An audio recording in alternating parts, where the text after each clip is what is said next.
Lesson 99, Paul before Felix and Festus. So Acts chapter 24. We know Paul had been brought to Caesarea, and he was delivered to Felix, kept in Herod's judgment hall. So God had preserved him in Jerusalem, kept him from being killed, because God has more plans for him. God came and specifically, individually came to Paul and comforted him and told him what was going to happen. Okay? And so when he got there, he's kept in the judgment hall until who comes? Who has to come now? They're waiting for. Jennifer? Well, Felix is there in Caesarea. He's the judge and ruler, the governor. And Paul is in prison, not in prison really, but he's chained probably to some type of guard or something so he can't get away. But he's in Herod's judgment hall. Micah? No. You're just looking at the title there. You got to think back to yesterday. Who were they waiting for? It was written right in the letter from Claudius Lysias. Logan? Nope.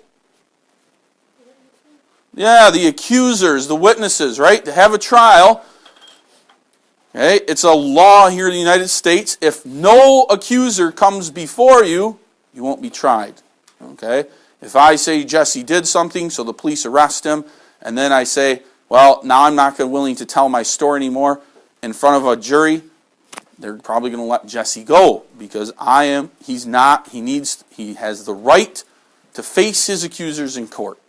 And that's what Paul is doing here too. But again, there's something else to watch in this lesson. From time to time, you may find in your lives, I find in my own life, sometimes you say, the truth is right there. It's right on their doorstep. How can they not see the truth of God's Word? They're so close, but they just can't see it. And then we have to be reminded, it's only obvious to those whom God reveals it to fully when His Spirit works in their hearts. Otherwise, they have the evidence, but they won't believe. Okay? And that's what we see amazingly here today with Felix and Festus. So, chapter 24, starting at verse 1, Paul's accusers are going to come here. And after 5 days, Ananias, the high priest, descended with the elders, and with a certain orator named Tertullus, who informed the governor against Paul. So these guys finally get there 5 days later. And when he was called forth, Tertullus began to accuse him, saying, seeing that by thee we enjoy great quietness, and that very worthy deeds are done unto this nation by thy providence, we accept it always and in all places, most noble Felix, with thankfulness. So what's Tertullus doing in verse 2?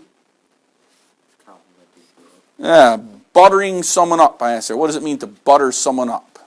Micah? Jesse? Yeah, say all kinds of nice things about them. Oh, you're the greatest, Logan boy. No one could hit a baseball like you. We should all be so lucky as to be able to dive, Butter someone up about their skills or their talents or their abilities. So they're buttering up Felix. Oh, you're the greatest. You keep peace in the land. You're so nice. Oh, great, great Governor Felix. Okay? Verse 3, we accept it always and in all places, most noble Felix, with all thankfulness, notwithstanding that I be not further tedious unto thee, I pray thee that thou wouldest hear us of thy clemency a few words.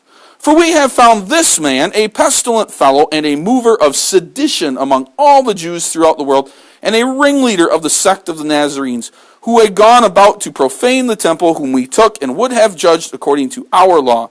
But the chief captain Lysias came upon us, and with great violence took him away out of our hands, commanding his accusers to come unto thee, by examining of whom thyself mayest take knowledge of all these things whereof we accuse him.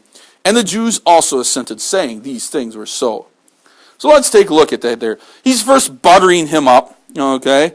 And then in verse 4, look at that. Notwithstanding that I be further tedious. I don't want to waste your time here, Felix. We could keep buttering you up. There's so many things to say great about you, but we don't want to waste your time.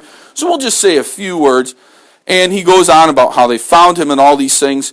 And then he accuses in verse 7, but we would have taken care of this, Felix. We wouldn't have come and bugged you today. We would have left you alone and let you go on your merry way and do what things you normally have to do. But hey, that guy Lysias, he stole this guy Paul out from under us, and now we can't deal with him like we would like to. So here we are. Sorry, Felix, that we have to bother you and take time out of your day to deal with this unworthy matter. But let's just get on with it. This guy's guilty. Okay, give him back to us. We'll take him back to Jerusalem. Get out of your hands, and we'll take care of the problem. Okay. So this guy Tertullus, who is he? He's essentially a hired gun.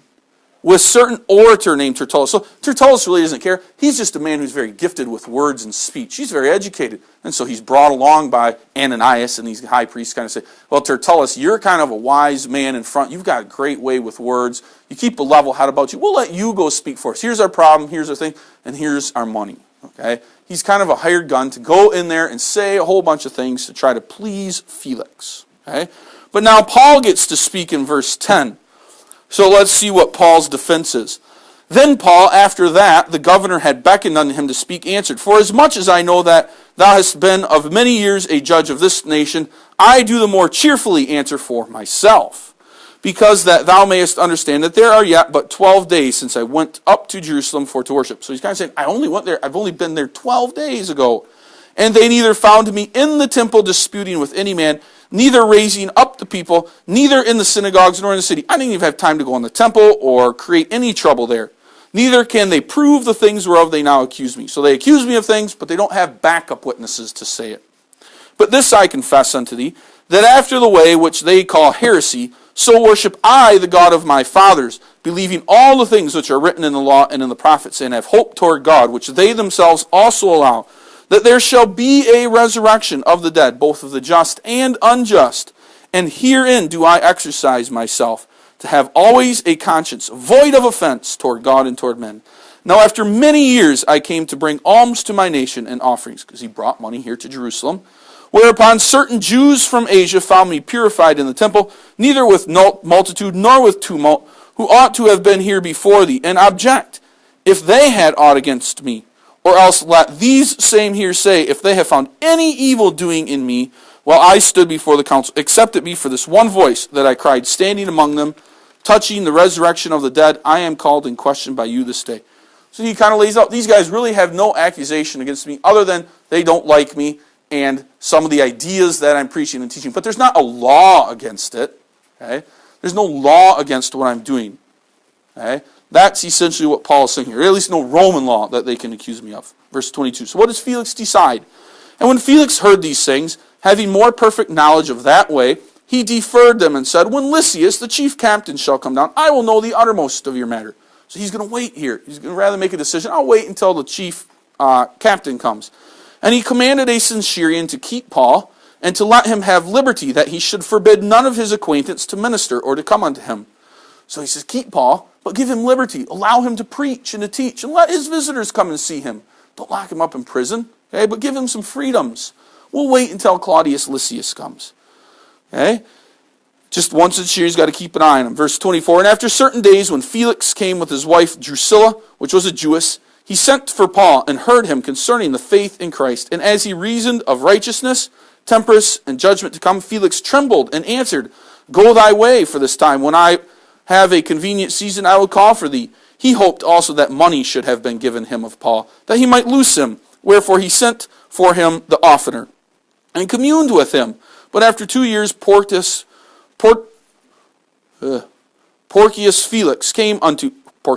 Festus came into Felix's room, and Felix, willing to show the Jews a pleasure, left Paul bound. Okay? So how does it end up here?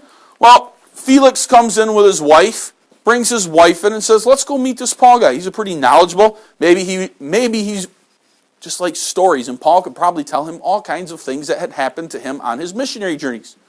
Maybe he liked hearing about God and some of the Old Testament things. Maybe he liked hearing about Jesus. But even though he liked hearing about those things, we don't see that he believed here. We don't know 100%, but we see he's not in it for himself. He doesn't say, baptize me. He doesn't say, I believe and love the Lord and I will let you go. Instead, what is he hoping? That by Paul coming to him and Paul telling him the stories, what is he really hoping Paul will give him? What does it say right there in the Bible? What was he hoping to get out of Paul? Kenton, what is that called in our days? What is it when you give money to somebody like a judge or a police officer to let you go maybe from some trouble that you're in? Garrett? Yeah, he's hoping for a bribe. That was very common probably in this day. Well, here's a guy who really he didn't murder, he didn't steal. These guys are just complaining about what he's preaching about. I want to keep the Jews happy. I don't want to let them go. But at the same time, if my pockets were filled with a little money, I would care less about those Jews. So he continues to bring in Paul, hoping that eventually Paul will wisen up and give him money. But Paul's not, and Paul knows he must go to Rome, because God told him that. Okay? But Felix communes with him and sent for him the oftener. So you can imagine Felix sitting down with his wife Drusilla to a nice table in the palace where the governor rules, with a beautiful feast laid out on it, and maybe the chit-chat was a little dull, or there wasn't much to talk about, and so Felix would call and he'd say, bring in that Paul, invite him into the table, let him come in here and have a little fit of food. I don't know whether that exactly happened, but we can imagine him. He wants to visit him the oftener. Bring him in. Let him come and tell us stories. Let us teach us about Jesus. But again, we don't see him like the Philippian jailer saying, please baptize me in my house. I believe. I see what you're saying now. That's not the case. And he could have let him go. He should have let him go, but he didn't, to keep the Jews happy, there, verse 27. But now in verse 25, we hear about this new guy, this Porcius Festus, coming in. Okay? So let's see what happens there. Verse 25.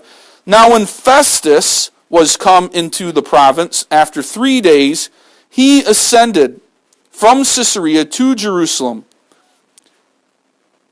Then the high priest and the chief of the Jews informed him against Paul and besought him. So this Festus guy goes to Jerusalem. There the high priest and the chief, they complain about Paul. Nothing's been done to this guy. We'd like something done. And desired favor against him, that he would send for him to Jerusalem, laying wait in the way to kill him. So again, have him sent, and on the way we'll kill him. Okay? But Festus answered that Paul should be kept at Caesarea, and that he himself would depart shortly thither. So he tells the Jews, I'm not going to waste time to have a whole band of soldiers bring this guy. I'll just travel up to Caesarea myself and see. Again, disappointing the Jews who were hoping that they could kill him along the way. Verse 5, let them therefore, he said, which among you are able, go down with me and accuse this man if there be any wickedness in him. So I'm going to go to Caesarea. You guys come with me if you have something to accuse him of. Verse 6, and when he had tarried among them more than 10 days, he went down unto Caesarea, and the next day, sitting on the judgment seat, commanded Paul to be brought. And when he was come, the Jews which came down from Jerusalem stood round about and laid many and grievous complaints against Paul, which they could not prove. Say anything they want about him, but there's no one to back it up. No one to corroborate their accusations or stories. So what should Festus have done here? What should Festus have done, Megan? Let him go. There's no good accusations here. Verse 8. While he answered for himself, neither against the law of the Jews, neither against the temple, nor yet against Caesar have I offended anything at all. I've done nothing wrong, Paul says. But Festus, willing to do the Jews a pleasure, so again to keep them happy, answered Paul and said, wilt thou go up to Jerusalem and there be judged of these things before me? So will you go with me, Paul? Will you travel with me to Jerusalem? And there, in front of all of the Jews, maybe we'll find more accusers, and there we can settle this matter. Will you do that? Verse 10, then said Paul, I stand at Caesar's judgment seat, where I ought to be judged. To the Jews have I done no wrong, as thou very well knowest. For if I be an offender, or have committed anything worthy of death, I refuse not to die. But if there be none of these things whereof they accuse me, no man may deliver me unto them. I appeal unto Caesar. Then Festus, when he had conferred with the council, answered, hast thou appealed unto Caesar? Unto Caesar shalt thou go. It was a Roman right in those days, just as it is here in the land. If you are accused of something and found guilty, now in Paul's case he was not found guilty yet, but they weren't going to let him go. One can appeal to a higher court. We can say, well, maybe the courts here just aren't fair. If I appeal to a higher court with different people, they might see it a different way, and they'll let me go.